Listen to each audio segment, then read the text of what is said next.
भाप जोधा। वो एकदम उठकर बैठ गई। सांस रोके बिना पलक झपके वो यकटक उसे देखने लगी। फिर अचानक बहुत से आंसू उसकी आंखों से टप टप गिरने लगे। जिहान, आई एम सॉरी, वो भीगी आवाज़ में कहती उसी तरह उसे देख रही थी। कहीं पलक झपकने पे ये मंजर ना गायब हो जाए। मैंने वो सब जानबूझकर नहीं किया, मैं बस गुस्से में। मेरी बात सुनो। उसे धीमे लहजे में कहते हाथ उठाकर उसे हया को खामोश रहने का इशारा किया। तुम्हारी सारी बातें ठीक थी। तुमने सही कहा था। मैं वाकई बहुत दफ़ा बहुत गलत चीज़ें कर जाता हूँ। नहीं, मेरा मतलब वो नहीं था। मैं तो उसे तजाजन कुछ कहने की सही की मगर वो नहीं सुन रहा था। मैं जानता हूँ। मैं कोई हर वक्त हंसते मुस्कुराने वाला आदमी नहीं हूँ।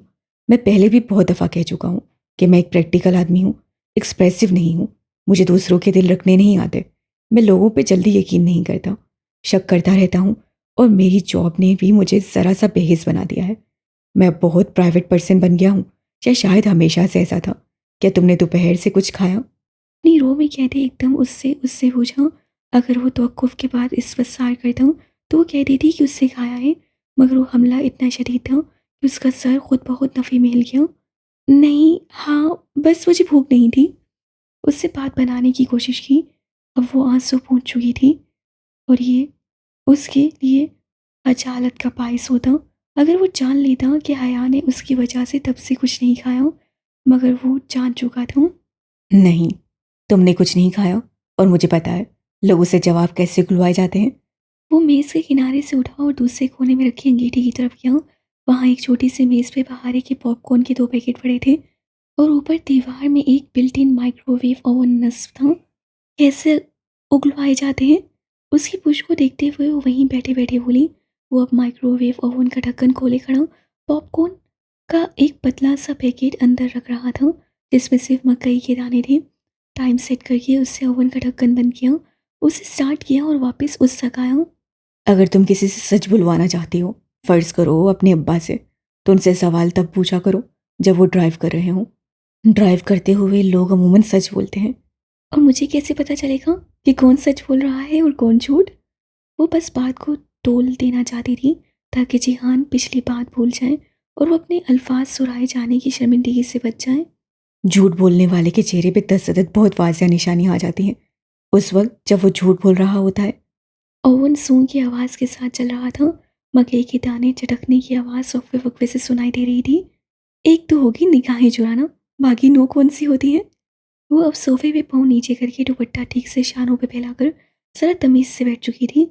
खुले बाल चेहरे की दाएं जानिब आगे को डाल दिए थे। जामनी प्लेन लंबी कमीज, सतून रंग दुपट्टे और चूड़ीदार की हमराही में भी उसके चेहरे को बशाशत नहीं दे रही थी। मुतवर्रम आंखें और सर्द पड़ती रंगत, सारी दोपहर की कहानी वासिया थी। निगाहें चुराना नहीं, लोग झूठ बोलते हुए निगाहें नहीं चुराते। ये गलत तासुर है। इनफैक्ट झूठ बोलते हुए लोग आपकी आंखों में ज़रूर देखते हैं और वहीं से वो पकड़े जाते हैं। तुमने आखिरी दफ़ा सच कब बोला था? कमरे में अब भुनी हुई मकई की हसास सी खुशबू फैलने लगी थी। अभी 1.5 मिनट पहले, जब मैंने कहा था तुम्हारी सारी बातें ठीक थी। चलो जी, वो फिर वहीं पहुंच गया था। जिहान, आई एम सॉरी, मैंने वो दिल से नहीं कहा था। लेकिन मैं दिल से कह रहा हूँ, तुमने ठीक कहा था। शायद ये वाकई हमारा आखिरी सफ़र हो। ओवन में जोर का पटाखा हुआ। शीशे की डिश पे रखे पैकेट में पड़ा कोई दाना भुनकर फूल गया था शायद। उसके अंदर भी कुछ सुलगा था। ऐसे मत कहो। वो तड़प कर उससे रोकना चाहती थी। वो कहना चाहती थी कि अगर वो नहीं चाहता तो इधर नहीं रुकेगी, सुबह होते ही उसे छोड़कर चली जाएगी, मगर वो नहीं सुन रहा था। तुमने सही कहा था। हर वक्त की प्लानिंग ठीक नहीं होती। मेरे मंसूबे भी बहुत दफ़ा मुझ पर ही उल्टे पड़े हैं। अब वो वक्त आ गया है कि अपनी ज़ाती ज़िंदगी में मुझे इस चीज़ से बाज आ जाना चाहिए। या कम से कम इस सफ़र के लिए ही सही। वो सांस लेने को रुका। मैं तुम्हें हमेशा से वो सब बताना चाहता था मगर बता नहीं सका। मुझे मालूम था तुम मेरी बात नहीं समझोगी, जैसे कल रात से नहीं समझ रही। मगर तुम भी सही हो। मुझे हर वक्त अपनी मर्जी नहीं ठोंसनी चाहिए। जिहान, उसे मजीद बोलने से रोकना चाहती थी। उसका अपना दिल भी ओवन की शीशे की प्लेट की तरह गोल गोल घूमता किसी मंझधार में डूबता चला जा रहा था। बहुत दफ़ा ऐसा हुआ कि मैं तुम्हें वो सब बताना चाहता था जो मैंने उस वीडियो में महफूज किया था, मगर मैं ये नहीं कर सका। मैं कुछ पा लेने के बाद खोने से डरता था। या शायद मुझे तुम पे एतबार नहीं था कि तुम मुझे समझोगी। अब शायद तुम समझो, मगर उस वक्त तुम ना समझती। वो ठीक कह रहा था। उस वक्त वो वाकई ना समझ पाती, मगर अब वो ऐसी बातें ना करे। उसका दिल दुख रहा था। जो हो गया सो हो गया। मैं वो सब दोबारा नहीं दोहराना चाहता। अब भी मुझे तुम्हारे यहाँ रहने से कोई मसला नहीं है। मैं सिर्फ इससे फिक्रमंद था कि मुझे कल अनकरा जाना है 1 हफ्ते के लिए। फिर वापस कप्पादोकिया आ जाऊंगा और कुछ दिन बाद वापस अपने मुल्क चला जाऊंगा। मुझे सिर्फ यही परेशानी थी कि तुम मेरे बगैर इधर अकेली ना रहो। वैसे भी तुम कप्पादोकिया देखने के लिए आई हो, मेरे लिए नहीं। यहाँ वो ज़रा थकान से मुस्कुराया। हया का दिल चाहा कह दे, नहीं मैं तुम्हारे लिए आई हूँ, मगर अन्नाव और खुददारी दीवार बन गई। नहीं, अकेली नहीं हूँ। कहने के साथ उससे एक नज़र बिस्तर पर गुलाबी पर्दे के पीछे सोती बहारें पे डाली। ये लोग बहुत अच्छे हैं, बहुत ख्याल रखते हैं। फिर एकदम वो चौंकी, कहीं तुमने तो इन्हें नहीं कहा कि मेरा ख्याल रखें? अब इतना फारिग नहीं हूं मैं कि हर जगह तुम पे नजर रखूं। मौलाद बे इस इलाके के डिस्ट्रिक्ट चीफ है और ये अपने हर खाक के साथ ऐसे ही पेश आते हैं। मेहमान नवाज तुर्क कौम यूं। लेकिन तुमने अच्छा किया कि इनकी होटल आई। ये काफ़ी महफूज और अच्छा होटल है। ऐसे मशकूक नज़रों से मत देखो मुझे। मैंने वाकई इनको कुछ नहीं कहा। वो ज़रा खफा हुआ तो हया ने शाने धीरे से उचकाए। ओवन कब का बंद हो चुका था। सारे कमरे में भुने मकई के दानों की खुशबू फैली थी। तो क्या अब मैं यहाँ रह सकती हूँ? हाँ, जब तक चाहो रह लो। कल मैं चला जाऊंगा। वापसी तक अगर तुम यहीं हुई तो हम दोबारा मिल लेंगे। अनकरा क्यों जाना है? उससे एक फितरी तौर पर जहन में आने वाला सवाल पूछा था, मगर जिहान चंद लम्हे बहुत खामोश नजरों से उसे देखता रहा था। एक काम है। कैसा काम? उसके अंदाज में कुछ था कि वो पूछे बिना न रह सकी। एक काम अधूरा छोड़ आया था। जब अब्बा की डेथ हुई थी तब मैं उसी लिए जर्मनी में था। अब मेरे पास चंद दिन है तो सोचा उसको मुकम्मल कर लूँ। बात खत्म करके वो कुछ देर उसे देखता रहा, जैसे वो उसके इस वसार का मुंतज़िर था। जैसे अगर वो पूछे तब भी वो नहीं बताएगा, फिर भी वो चाहता था कि वो पूछे। अया ने चंद लम्हे सोचा, फिर अस्वाद में सा हिला दिया। ओके, बात खत्म। उससे उस मौजू को ना कुरेदने का फैसला किया था। मगर अब ऐसे मत कहना, ये हमारा आखिरी सफ़र हो सकता है। गलत नहीं कह रहा। मैं तुर्की दोबारा नहीं आ सकूंगा। तुर्की के लिए अब मैं नाकारा हो चुका हूँ। सो इस मुल्क में हो सकता है ये आखिरी। कह रही हूँ ना, ऐसे मत कहो। वो सोफे पे अपने दोनों अतराफ हथेलियां रखकर उठने लगी तो जिहान ने रुकने का इशारा किया। 1 मिनट, मेरी बात अभी ख़त्म नहीं हुई। उठते उठते वापस बैठ गई। जितने दिन हम साथ हैं सब कुछ मेरी मर्जी से तय होगा। सारे प्रोग्राम, सारे शेड्यूल, कहाँ मिलना है, कहाँ जाना है, सब मैं डिसाइड करूँगा और तुम किसी बात से इनकार नहीं करोगी। अया ने अस्वाद में सर हिला दिया। उसका इजाज़त देना ही बहुत अच्छा था। अब क्या बहस कर दी? क्या तुम पॉपकॉर्न खाओगे? वो उठ खड़ी हुई। जिहान ने नफ़ी में सर हिलाते हुए होले से हाथ से कनपटी को मसला। शायद उसके सर में दर्द था। मैं बस चलूँगा। उठा, दीवार में लगे स्विच बोर्ड पर लाइट का नॉब घुमाया, जैसे हमारे यहाँ पंखे के नॉब होते हैं। कमरे में जलता वाइट सर्द बल्ब मदम होता गया। फिर उससे खिड़की का पर्दा जरा सा सिरका कर बाहर देखा। अया ने ओवन का ढक्कन खोला और गरम गरम फूला हुआ पॉपकॉर्न का पैकेट निकाला। जिहान तब तक खिड़की के सामने से हटकर दोबारा से बत्ती तेज कर चुका था। अगर डीजे होती तो कहती कि ऐसी बत्तियाँ हमारी यूनिवर्सिटी में भी पाई जाती हैं, लेकिन अगर वो होती तो फिर मसला ही क्या था।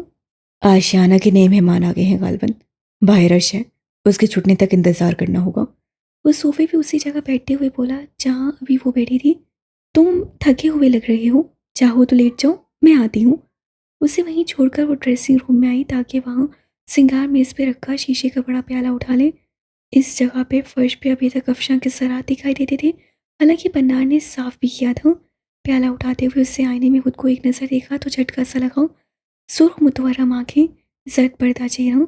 अल्लाह अल्लाह, वो इतनी देर से ऐसी लग रही थी। वो भी क्या कहता होगा कि उससे गम में रो रही थी। प्याला छोड़कर वो बाथरूम में गई। सिंक के ऊपर झुककर मुंह पे पानी के छींटे मारे, फिर तौलिए से चेहरा थपथपाया, बाल ब्रश किए और ज़रा खुद को कंपोज कर दी बाहर आई। जिहान उसी तरह सर हाथों में लिए बैठा था। जिहान, उससे मुख्तात अंदाज में पुकारा। जिहान ने उसी पल सर झुकाए झुकाए हाथ की पुश से होंठों के ऊपर छुआ। खून के कतरे। वो खड़ी की खड़ी रह गई। जिहान, तुम्हारी नाक से खून आ रहा है। वो बिना कुछ कहे तेजी से उठा और बाथरूम की तरफ लपका। गया मुतखैर से पीछे आई और खुले दरवाजे से देखा। टूटी फुल खोले वो सिंक पर झुका, नाक और चेहरे पे पानी डाल रहा था। वहाँ खड़े होना उसे मुनासिब न लगा तो वापस सोफे पे आकर बैठ गई। पता नहीं उसे क्या हुआ था, ऐसे अचानक चंद मिनट गुजरे कि वो तौलिए से गीला चेहरा हुश कर दबाए आया। क्या हुआ था? वो फिक्रमंदी से उसे देखने लगी। वो जवाब दिए बिना उससे ज़रा फासले पर सोफे पर बैठा और तौलिया उसके हाथ पे डाल दिया। नक्सीर क्यों बूढ़ी, इतनी गर्मी तो नहीं है? क्या पहले भी कभी ऐसा हुआ है? कितने सवाल करती हो? वो जैसे उकता गया। जितने भी करूं मुझे हक है इसका। अब बताओ क्या हुआ था? जिहान ने नकाहत भरी नजरों से उसे देखा और फिर चंद लम्हे तक यूं ही देखता रहा। ऐसे ही अभी वो अनकरा के काम के मुतालिक बात करते हुए दिख रहा था। उर्दू में बात करते हैं हया, वो जाग रही है। हया ने चौंक कर भारी की तरफ गर्दन मोड़नी चाहिए तो वो जैसे बिगड़ कर बोला। हाँ, अब तुम उसको देखने लग जाओ ताकि उसे पता चल जाए कि हम उसकी बात कर रहे हैं। सॉरी। उसकी गर्दन हफीफ से आधे रास्ते से पलट आई। मगर तुम्हें कैसे पता कि वो जाग रही है? उसके पाँव का अंगूठा तनाव की पोजीशन में है, पेशानी पे पड़े पल और पलकों की लर्जिश। मुझे पता है वो नहीं सो रही। वो मुझे देखते ही सोती बन गई थी। उसे डर है कि मुझसे डांटूंगा। ये आदमी भी ना कभी किसी को इंसानों की नज़र से नहीं देखेगा। अच्छा, अब बताओ तुम्हें क्या हुआ था? नक्सीर फूटने की वजह कोई आम सी भी हो सकती थी, मगर उसका अंदाज इस बात का खुमास था कि कुछ है जो छुपाना भी चाहता है मगर बताना भी चाहता है। चंद लम्हे वो बिल्कुल खामोश रही। मकई के दानों की खुशबू हर गुजरते पल बासी होती गई। फिर उससे धीरे से कहना शुरू किया। अनकरा में मेरी सर्जरी है, इंट्राक्रैनियल। खोपड़ी को खोल कर की जाने वाली सर्जरी। उससे रुककर हया के तासुरात देखे। वो बिना पलक झपके सांस रोके उसे मुंतजिर सी देख रही थी। जब मैं जेल में था तो मुझे इधर आंख के करीब एक जख्म आया था। यहाँ एक कील घुस गई थी, 1.1 इंच की कील। ये सर दर्द और कुछ अरसे से नक्सीर फूटने की तकलीफ, ये सब उसी की वजह से है।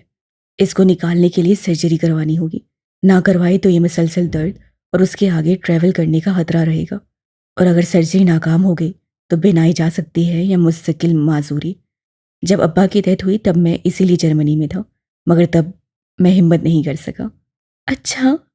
जिहान की तवक्को के बरक्स हया ने समझकर इस बात में सर हिलाया। कोई शदीद तासुर दिए बगैर वो बोली। पहले जर्मनी से करवाने गए थे तो अब अनकरा से क्यों? उन दिनों मेरा तुर्की से बाहर रहना ज़रूरी था, जबकि अभी मुझे कुछ दिन इधर लग जाएंगे। मैं इस वक्त को ज़ाया नहीं करना चाहता हूँ। वो बस खामोशी से उसे देखी गई। कल मेरी सर्जरी है, मैं 1 घंटे बाद अनकरा के लिए निकल जाऊंगा। अगर सब ठीक हो गया तो वापस आ जाऊंगा। तब तक तुम। तब तक मैं तुम्हारे साथ होंगी। अभी हमारी डील हुई है कि मैं यहाँ तुम्हारे साथ रहूंगी। नहीं, हमारी बात कप्पोदोकिया की हुई थी। वो कतियत से कहता मना करना चाह रहा था मगर वो कुछ सुन नहीं रही थी। तुमने कहा था यहाँ, और यहाँ से मुराद मैंने तुर्की लिया था। हमारी डील तुर्की की हुई थी। जब तक तुम यहाँ यानी तुर्की में हो मैं इधर रह सकती हूँ। तुम बताओ कौन सा हॉस्पिटल है और कब जाना है? वो इतने अटल लहजे में कह रही थी कि वो ज़्यादा तुरत्तुत ना कर पाया। इसका क्या करोगी? उससे ज़रा तसबसब से बिना इशारा किए बहारे का पूछा। फिक्र ना करो, उसे हॉस्पिटल नहीं लाऊंगी, कुछ कर लूंगी, तुम बस मुझे शेड्यूल समझाओ। फिर वो उसकी कही हर बात नोट करती गई। जब सारी बातें खत्म हो गई और पॉपकॉर्न की खुशबू हवा में रच बस कर फना हो गई तो वो जाने के लिए उठ खड़ा हुआ। आशियाना का सहन का रश अब छुट चुका था। तुम एक दफ़ा फिर सोच लो कि तुम मेरे साथ आना चाहती हो या नहीं। मैं तुम्हें अपनी वजह से मसलों से दो चार नहीं करवाना चाहता। दरवाजे पर पहुंचकर वो ये कहने के लिए रुका था। अब जाओ और मेरा वक्त ज़ाया मत करो, मुझे सुबह के लिए पैकिंग भी करनी है। उसके बाहर निकलते ही उसे जोर से दरवाज़ा बंद किया, फिर उसे लॉक किया और तेज़ी से बाथरूम की तरफ आई। दोनों हाथ बेसिन के दानों पर रखे, चेहरा झुकाए, चंद गहरे गहरे सांस लेकर उससे खुद को कंपोज करना चाहा। इतनी देर से जिहान के सामने जितने शब्द और मुश्किल से उससे अपने आंसू रोक रखे थे वो तेजी से उबल पड़े। वो एकदम दबी दबी सिसकियों से रोने लगी थी। 5 साल, 5 साल से वो उस तकलीफ में मुब्तला था और उससे कभी किसी को नहीं बताया। वो क्यों हर शय हर दुख अपने अंदर रखता था? क्यों बाकी सबकी तरह गमों का इश्तिहार लगाकर हमदर्दियाँ नहीं समेटता था? कितनी ही दफ़ा साइमा ताई, ताया फुरकान, हत्ता कि अब्बा ने भी उसे जताया था कि वो अपने बाप के जनाजे भी नहीं आया। वो आगे से चुप रहा था। एक दफ़ा भी नहीं बताया कि वो उस वक्त ऑपरेशन टेबल पे था। क्यों था वो ऐसा कि वो मोहब्बत देने की कोशिश भी नहीं करता था और फिर भी उससे मोहब्बत हो जाती थी। उसकी आंखों से गिरते आंसू सिंह के दाने से लुढ़क कर जालीदार भंवर तक फिसल रहे थे। वहाँ एक कोने में खून का एक नन्हा सा कतरा अभी तक लगा हुआ था। जिहान ने सारा सिंक साफ कर दिया था मगर ये फिर भी रह गया। उससे उंगली की पोर पे वो कतरा उठाया और टुपटुपाई आंखों से उसे देखा। क्या उसके मुल्क के नौजवानों का खून इतना हरसा था कि यूं ही बहता रहे और किसी को फर्क भी ना पड़े? जिंदगी बात सफा हमसे हमारी बसात से बढ़कर कुर्बानी मांग लेती है।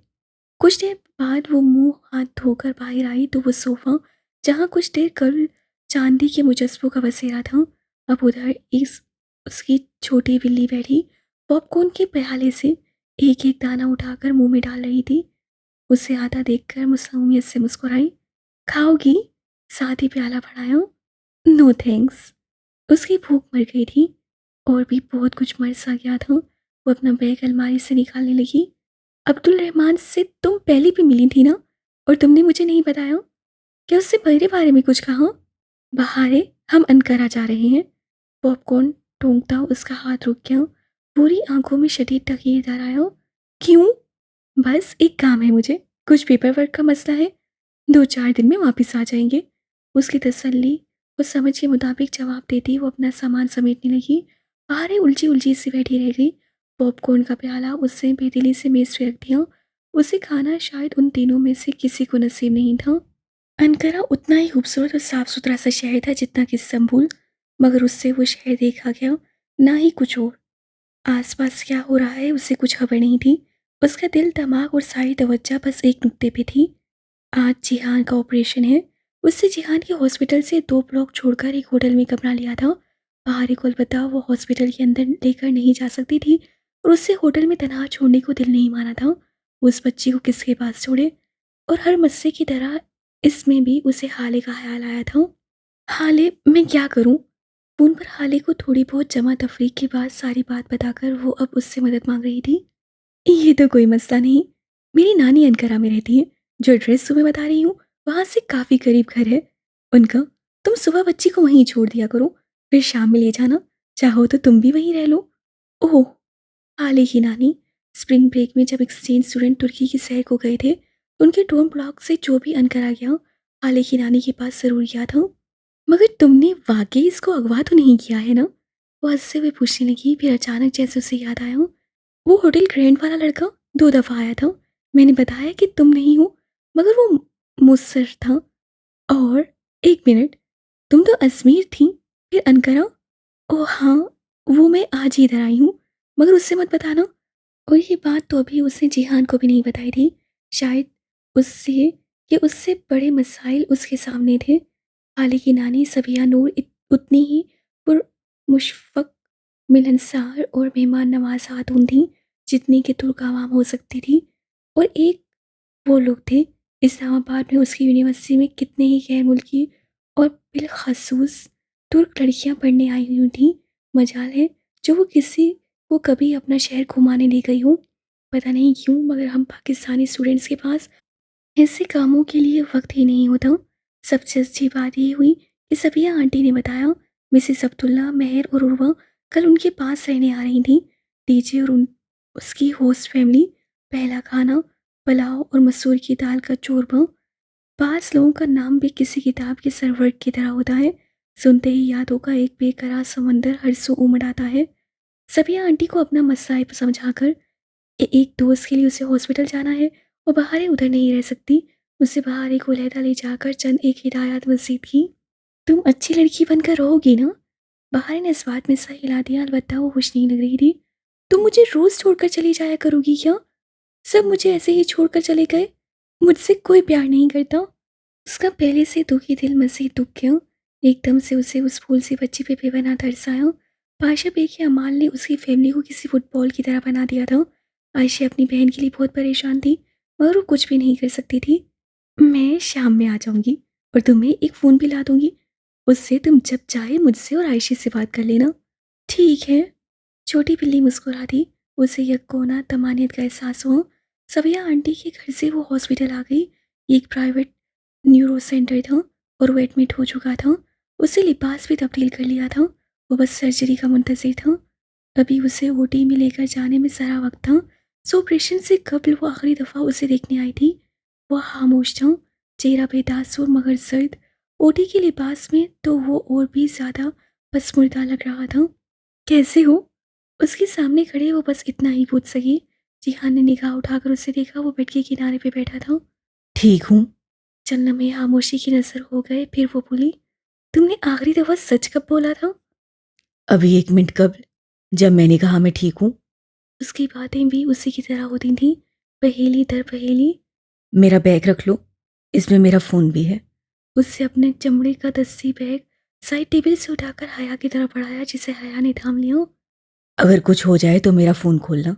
वैसे वो मेरे फिंगरप्रिंट से खुलता है, मगर तुम्हारे लिए मैंने तुम्हारी डेट ऑफ बर्थ मुतबादिल पासवर्ड के तौर पर लगा दी है, पूरे 8 हिंट से। ओके, तुम फ़ोन बुक में पहले नंबर को कॉल करके सब बता देना।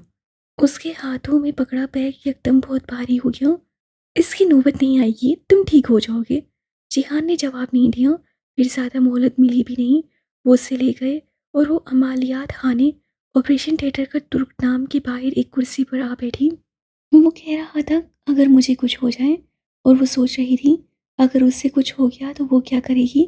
जिंदगी में पास अगर कितने खौफनाक होते हैं ना, उनको आधा सोच कर भी दम घुटने लगता है। वो बस जिहान का बैग गोद में रखे, उसे किसी वाहिद सहारे की तरह मजबूती से थामे, कुर्सी पे बैठी सामने शीशे के बंद दरवाजों को देखे गई। वो कैसी अजीब सी कैफियत होती है जब दुआ नहीं मांगी जाती। दुआ के लिए उठे हाथों को देखकर उन्हें हाथों से किए जाने वाले गुनाह याद आ जाते हैं। तब लगता है कि माफ़ी अभी तक नहीं मिली, या वाकई सारे गुनाह माफ़ हो जाते हैं। हमें क्यों लगता है कि हम गुनाहों से तौबा करेंगे और फिर उन्हें भुलाकर सब ठीक हो जाएगा। गुनाह ऐसे नहीं पीछा छोड़ते, उनके आसार हमेशा उन जगहों पर मौजूद रहते हैं। गुनाह तो सारी उम्र पीछा करते हैं। क्या उनसे कोई रिहाई थी? क्या उनकी मलकियत से कोई आज़ादी थी? ऐसा क्यों ना हो सका कि वो आयशी गुल की तरह होती, हमेशा से सच्ची, हमेशा से बाहया और नेक। उससे दुआ के लिए हाथ उठाए और फिर उन्हें गिरा दिया। कुछ समझ नहीं आ रहा था कि क्या मांगे। ये गिरा कहाँ लगी थी? दुआ कब रूठी थी? शायद डीजे के वक्त। हाँ, तब भी वो ऐसे ही एक अस्पताल की अमलियात खाने की बाहर बैठी थी। वो गिरा अब कैसे खुलेगी? फ़ोन की घंटी बजी तो वो ज़रा चौंकी, फिर मोबाइल देखा। अब्बा कॉलिंग। अस्सलाम वालेकुम अब्बा। उससे फ़ोन कान से लगाया तो अपनी आवाज़ बेहद पुस्त और भारी लगी। वालेकुम सलाम, क्या हाल है और किधर हो? फिर वो रस्मी अलेख सलेख हाल अहवाल और तौमीद के बाद पूछने लगे। तुम वापस कब आ रही हो? फ़ोन कान से लगाए, उसे ज़ोर से आंखें बंद करके बहुत से आंसू अपने अंदर उतारे। फिर आंखें खोली, सामने का मंजर टुप आ गया था। अब्बा, मुझे 1 हफ्ता मज़ीद लग जाएगा। हया, अब्बा, कुछ ऐसे उकताहट हुई। इतने दिन हो चुके हैं कि अभी तक तुम्हारा टूर ख़त्म नहीं हुआ। आपने खुद ही तो कहा था कि लंदन जाने की बजाय तुर्की में चाहे जितना वक्त गुजार लूं। हाँ ठीक है, मगर तुम्हारी अम्मा रोहेल का वलीमा करना चाहती हैं। सब तुम्हारा इंतज़ार कर रहे हैं। और हाँ, जिहान का क्या प्रोग्राम है? क्या वो मिला तुम्हें? हया ने एक नज़र ऑपरेशन एरिया के बंद शीशे के दरवाजों को देखा। जी, वो यही है। वो भी साथ ही आएगा। उसकी आवाज़ में खुद भी इतनी बेयकीनी थी कि अब्बा ने जैसे दूसरी तरफ एहसासिया सर झटक दिया। मुझे पता है वो तुम्हें नहीं मिला होगा। है, उसको छोड़ो, तुम जल्द आने की कोशिश करो। वो कितने पुरयकीन थे कि जिहान उनकी बेटी से कतई ताल्लुक़ करना चाहता है। हालांकि वो थे तो सही उन दोनों की मंगनी पे, मगर नहीं। लोग अपनी आंखों की बजाय अपने कानों पे यकीन करने को तरजीह दिया करते हैं। अब्बा, मैं जल्द नहीं आ सकती। एक एक दोस्त हॉस्पिटल में एडमिट है। उसकी इंट्राक्रैनियल सर्जरी है। मैं उसे यहाँ छोड़ कर नहीं आ सकती अब्बा। आंसू बेख्तियार उसकी आंखों से लुढ़क कर निकाब के अंदर जज्ब होने लगे थे। अब्बा चंद लम्हे को बिल्कुल खामोश हो गए। उसका यहाँ कोई नहीं है अब्बा। उसकी माँ, रिश्तेदार, फैमिली, यहाँ उसका कोई नहीं है अब्बा। मैं उसे तनहा नहीं छोड़ सकती। उस इन 5 माह में इस्तांबुल में मेरा बहुत ख्याल रखा, हर मौके पे उससे मेरा साथ दिया है। अब क्या मैं उसे ऑपरेशन थिएटर में छोड़कर आ जाऊं? ओ आई सी। वो जरा धीमे पड़े। क्या वो लड़की हाले नूर, क्या उसका ऑपरेशन है? वो जरा चौंकी। आप हाले को कैसे? साथ ही दूसरे हाथ से भीगी आंखें साफ की। तुम्हें क्या लगता है, जब तुम किचन में खड़ी होकर नूरबानो को तुर्की नामा सुना रही होती थी, तो सारा घर बर्दाश्त से सुनने के अलावा क्या कर रहा होता था? ओह अच्छा। हाले का नाम तो वो बहुत लेती थी। अब्बा उससे वाकिफ थे, फिर भी उसे तरदीद या तस्दीक नहीं की। झूठ वो बोलना नहीं चाहती थी और सच कहने का हौसला नहीं था। अब्बा, जब तक वो स्टेबल ना हो जाए मैं इधर ही रहूंगी। रोहेल को इतनी जल्दी है तो कर ले मेरे बगैर अपना वलीमा। अच्छा ठीक है, मगर जैसे ही वो ठीक हो तुम वापस आ जाना। चंद मज़ीद नसीहतें करके उन्होंने फ़ोन बंद कर दिया। हया चंद लम्हे फ़ोन को देखती रही, फिर पुप्पो का नंबर मिलाया। हेलो। पुप्पो ने तीसरी बेल पर फ़ोन उठा लिया था। उससे कुछ कहना चाहा मगर कह ना सकी। हलक में कुछ फंस सा गया था। आंसू ऊपर हर पार उबल रहे थे। हेलो हया। पुप्पो उसका नंबर पहचानने के बायस उसे पुकार रही थी, मगर उसके सारे अल्फाज मर गए थे। वो उन्हें बताना चाहती थी कि उनका बेटा कहाँ है, कैसा है। वो उसके लिए दुआ करे मगर कुछ कहा ही नहीं क्या। हेलो। उससे कॉल काट दी और फिर फ़ोन बंद कर दिया। जिहान ने किसी को भी बताने से मना किया था और वो उसका एतबार नहीं तोड़ना चाहती थी। अजीब बेबसी सी बेबसी थी। सेकंड, मिनट, घंटे वक्त गुजरता जा रहा था। उसे ज़हन पे जोर देने की सही की कि जब किसी का ऑपरेशन हो तो क्या पढ़ना चाहिए। साइमा ताई कहती थी कि पहले कलमे को 1.25 लाख दफ़ा पढ़ना चाहिए। जब भी कोई बीमार होता या किसी कज़न को एंट्री टेस्ट या एडमिशन का मसला होता, ताई के लॉन्च में वही एक माहौल सज जाता। चांदनियाँ बिछाकर खजूर की गुठलियों के ढेर लगा दिए। अब 1.25 लाख दफ़ा ये या ये पढ़ना है। फिर सारी कज़न्स को ज़बरदस्ती बिठा दिया जाता।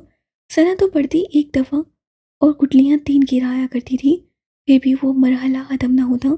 उन कज़न्स ने तो आपस में मज़ाक भी बना लिया था कि जब पढ़ी हुई गुठलियों को अलग करने का मामला होता तो इरम कहती, ये हैं भाई पढ़ी हुई गुठलियाँ और ये हैं अनपढ़ गुठलियाँ। जब तक वो लोग उस बाबरकत कलाम से बेजार न हो चुके होते, तब तक 1.25 लाख ख़त्म ना होता। तब की बात भले और थी, मगर अब भी वो यही सोच रही थी कि पता नहीं हम अल्लाह ताला को गिन गिन कर क्यों याद करते हैं, और अगर जो उसने भी गिन गिन कर देना शुरू कर दिया, पता नहीं हम अपनी खुद हादसा गिनती से जिक्र को मंतर क्यों बना देते हैं। अस्पताल का वो कॉरिडोर अब सर्द पड़ता जा रहा था। जुलाई की शाम भी बहुत ठंडी महसूस हो रही थी।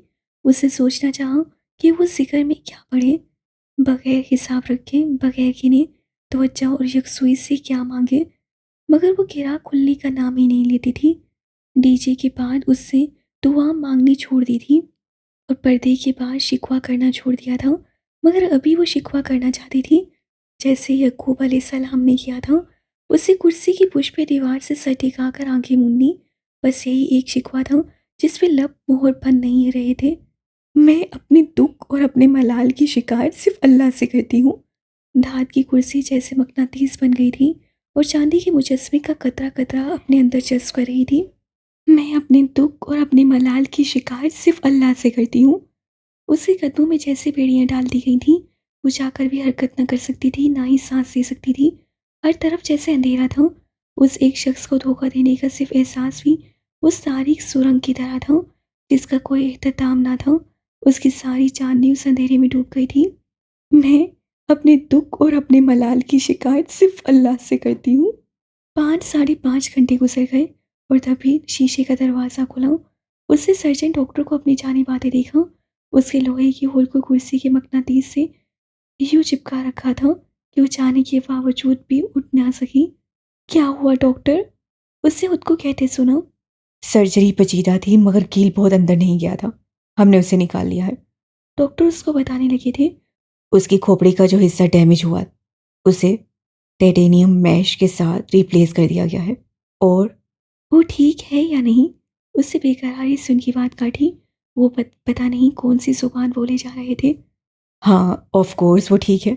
सर्जरी कामयाब रही। जैसे ही इंसीजिया उतरेगा वो स्टेबल हो जाएगा तो आप उससे मिल सकेंगी। जिंदगी में बास खबरें इंसान को कैसे मिलती हैं, जैसे ऊपर से बहती कोई आबशार हो जिसका धारा उसे भिगो दे, या फिर जैसे आसमान से सोने की पतंगे गिर रही हों, या जैसे लहलहाते सब्ज़ार के साथ किसी चश्मे के ठंडे पानी में पाँव डालकर बैठना हो। मरहम, ठंड, सुकून। शुक्रिया, बहुत शुक्रिया। उसकी आंखों और आवाज़ दोनों भीग गई। निकाब के ऊपर से उससे लबों पे हाथ रखकर जैसे उबलते जज्बात को काबू करने की कोशिश की। फिर वो उठकर खड़ी हुई। लोग सुकून पाने पे निढाल से होकर बैठ जाया करते हैं, मगर वो उस कैफियत में उठ खड़ी हुई थी। मकनातीस गायब हो गया था और चांदी का मुजस्मा फिर से चमकने लगा था। अल्लाह आपको बहुत खुश रखे। जिंदगी में किसी को उसके मुंह पे इतने दिल से उससे शायद पहली बार दुआ दी थी। वो एक पेशेवराना मुस्कुराहट के साथ सर को जंपिश लेकर आगे बढ़ गए। जिस शीशे के दरवाजे से वो आए थे, उसके पार अमले के 2 अफराद एक स्ट्रेचर धकेलते ले जा रहे थे।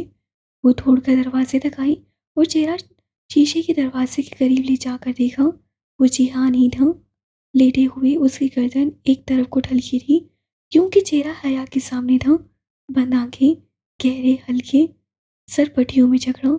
एक पट्टी आंख के करीब से गुजरती थी। बेहोश, बेखबर, स्ट्रेचर आगे बढ़ गया। वो बस उसे देखती रह गई। दोनों के दरमियान इस दफा भी शीशे की दीवार थी, ऐसे ही जैसे बहुत पहले उनके दरमियान रही थी। तब वो धुंधली थी, आर पार का मंजर मुबहिम था, लेकिन अब वो साफ था। तब वाजिया था, मगर दीवार तो दीवार होती है, और हाथ जख्मी किए बगैर उस दीवार को हटाना मुमकिन भी तो ना था। वो थकी थकी सी वो वापस कुर्सी पे आकर बैठ गई। उससे ठीक से दुआ नहीं की थी, मगर अब वो ठीक से शुक्र तो कर सकती थी ना। सल्तनत तुर्किया के दारुल हुकूमत अंकारा पे शाम का नीलकू सुरमाईपन छा रहा था। उसके प्राइवेट रूम तक आने से कबल वो अपने होटल के करीब एक फ्लोरिस्ट से सफ़ेद गुलाबों का एक बड़ा सा बुके ले आई थी, और अब उसी कमरे में पड़ी एक कॉर्नर टेबल पर रखे गुलदान में वो फूल सेट कर रही थी। सफ़ेद गुलाब जब कांच के गुलदान में जलवा गिर हो चुके, तो उससे चेहरा उनके करीब करके आंखें मूंदे सांस अंदर को उतारी। ताज़ा दिल फरेब में एक सारे वजूद में अंदर तक खुल गई। फिर उसे पलट कर देखा। वो सो नहीं रहा था, बस गर्दन से जरा नीचे तक शीट डाले आंखें बंद किए लेटा था। सर वैसे ही पट्टी में जकड़ा था, और ऊपर सफ़ेद जालीदार सी टोपी थी। क्या तुम्हें कुछ चाहिए? कहने के साथ आया ने गुलदस्ते से एक आध कली लैदा की। हम्म। वो बंद आंखों से जेर लब बड़बड़ाया। ओके। वो कली हाथ में लिए उस लंबे से कोच पे आ टिकी, जो बेड की पायनेटी के करीब ही दीवार के साथ लगा था। अब आया उससे नहीं उतारा था, बस निकाब नीचे कर लिया था। डॉक्टर्स कह रहे थे तुम बहुत जल्द रिकवर कर लोगे। चंद लम्हे गुजरे तो उससे गुलाब की टहनी को उंगलियों से घुमाते हुए बात करने की एक और सही की। पता है मुझे। उससे आंखें नहीं खोली, अलबत्ता माथे पे एक उकताहट भरी शिकन के साथ जवाब दिया। वो परवाह किए बगैर हाथ में पकड़े सफ़ेद गुलाब को उसी तरह घुमाई गई। बहुत कुछ याद आ रहा था। तुम्हें याद है जब हम पहली बार इस्तांबुल में मिले थे, तब तुमने पूछा था कि कौन है यहाँ? जरा सा मुस्कुराकर कहते हुए उससे जिहान को देखा, जिससे इस बात पे आंखें खोलकर एक उचटी निगाह उस पे डाली थी, जैसे कि तुम जानते ही नहीं थे कि कौन आया है। तो तुमने आगे से क्या कहा? फुप्पो की भतीजी, यानी फुप्पो से मिलने आई हो? हाँ, तू उन्हीं से मिलने आई थी ना। उससे उन बातों को दोहराने में मजा आने लगा था। बिल्कुल, जैसे अभी कप्पादोकिया देखने आई हो। सो तो है। उससे जरा से शाने उचकाए। और कोई था जो ताए के घर जूते उतार कर दाखिल हो रहा था, और एप्पल टी के अलावा तो उसे किसी चाय से वाकफियत ना थी। जिहान ने आंखें वापस बंद कर ली। कोच के उस तरफ शीशे का एक दरवाज़ा था जो बाहर खुलता था। उसके पार अनकरा का मौसम जैसे बहुत खिला खिला लग रहा था, यूं जैसे इस दफ़ा बाहर जुलाई में उतर आई हूँ। और चूल्हा ठीक करते वक्त तुम मेरे अल्फाज सुटा रहे थे, मगर मुझे क्या पता था कोई मेरी मेल्स भी पढ़ता है। अगर तुम ये सब कहकर मुझे शर्मिंदा करना चाहती हो तो वो मैं नहीं हूँगा, सो बोलती रहो। और कोई कहता था कि वो बहुत गरीब आदमी है। उससे असर लिए बिना अपना मशगला जारी रखा। सो तो हूँ। और जब तुम्हारे ड्राइवर ने जिहान सिकंदर का नाम लिया, तो क्या मैं उसके साथ ना आती? वो फूल को टहनी से पकड़े उसी कली को अपनी थोड़ी पे कर रही थी। उससे सिर्फ नाम लिया था, ये तो नहीं कहा था कि उसे जिहान सिकंदर ने भेजा है। तुम्हें पूछना चाहिए था। और मुझे नहीं पता था तुम ताया फुरकान से इतना डरते हो। मौसम की शादाबी उसके चेहरे पे भी नजर आ रही थी। मुस्कुराहट दबाए वो सारी बातें दोहराना बहुत अच्छा लग रहा था। मैं किसी से नहीं डरता। वैसे फुप्पो कहती हैं कि जिहान सिकंदर की मत सुना करो, वो तो ख्वामखा कहता रहता है। मम्मी की मत सुना करो, वो यूं ही बोलती रहती हैं। वो एकदम चौंकी, फिर बेख्तियार हंसी। जिहान ने आंखें खोलकर गर्दन जरा उठाकर उसे ताज्जुब से देखा। हंसी क्यों? कुछ नहीं, हया ने मुस्कुराते हुए सर झटका। और याद है किस्सा तुमने और आयशे ने जाहिर किया था कि तुम एक दूसरे को नहीं जानते? गुलाब की पत्तियों को अपने रुखसार और थोड़ी पे महसूस करते हुए उसे उस वक्त का हवाला दिया जब आयशे और वो जिहान के लिए बंदरगाह तक आई थी। गलत, हमने कुछ जाहिर नहीं किया था। अगर तुम पूछती तो हम बता देते। वो बता देती, मगर तुम। मेरा एक काम करोगी? उससे बात काट कर बहुत संजीदगी से हया को देखते हुए कहा। हाँ कहो। वो बहुत तवज्जो से सुनती कोच पे सर आगे को हुई। एक दफ़ा पहले जिहान ने उससे चाय बनवाई थी, मगर ना वो काम नहीं कहता था। मुझे फार्मेसी से थोड़ी सी कॉटन ला दो। श्योर। वो मुस्तैदी से उठी। उसका काम करने की खुशी बहुत कीमती थी। दरवाजे तक पहुंचकर वो किसी ख्याल के तहत रुकी और पलटकर जिहान को देखा, जो अभी तक उसे ही देख रहा था। किस लिए चाहिए कॉटन? कान में डालनी है। वो जो पुरजोश से बाहर जाने के लिए तैयार खड़ी थी, पहले आंखों में हैरत उभरी, फिर अचनभा, और फिर समझ आने पर ढेर सारी हफ्की लबोत बहुत भींच गए और उस पैर पटकती वापस कोच पे आकर बैठी। फिर बाजू सीने पे लपेटे, टेक लगाए, खामोश मगर नाराज निगाहों से उसे देखने लगी। बहुत शुक्रिया। उससे गर्दन सीधी करके आंखें फिर से मूंदी। ये आदमी भी ना जरा 2-4 दिन मुझसे बना रहे तो शायद बीमार पड़ जाए, इसीलिए वो अपने असल रूप में बहुत जल्द वापस आ जाता था। वो उसी तरह हवा हवा से बैठी उसे देखती रही।